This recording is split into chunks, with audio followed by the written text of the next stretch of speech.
સમગ્ર દેશ તેનો 78મો સ્વતંત્રતા દિવસ વિકસિત ભારતની થીમ ઉપર ઉજવી રહ્યો છે।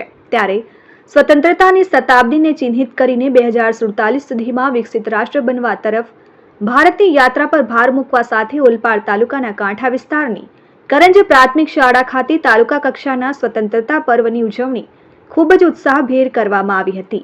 ઓલપાડના મામલતદાર LR ચૌધરીના હસ્તે શાળા પટાંગણમાં તિરંગો લહેરાવવામાં આવ્યો।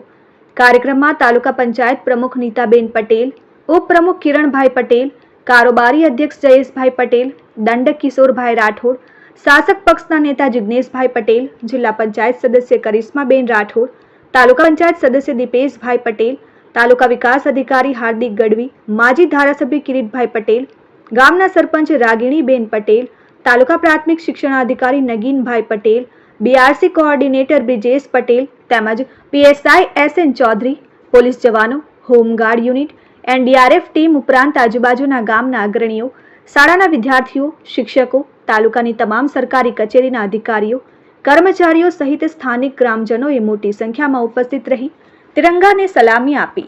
આ પ્રસંગે ધ્વજારોહક એવા ઓલપાડના મામલતદાર LR ચૌધરીએ દેશભક્તિ અને રાષ્ટ્ર નિર્માણ વિશે પ્રેરણાદાયી ભાષણ આપ્યું। તેમણે સૌને દેશ માટે કંઈક કરી છૂટવા અનુરોધ કર્યો।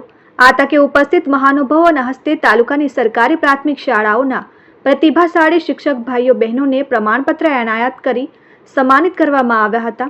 દેશના 78મા સ્વતંત્ર દિવસની ઉજવણીના ભાગરૂપે અત્રે યોજાયેલ ભવ્ય સાંસ્કૃતિક કાર્યક્રમે દરેકના હૃદયમાં દેશભક્તિની જ્વાળા પ્રગટાવી હતી।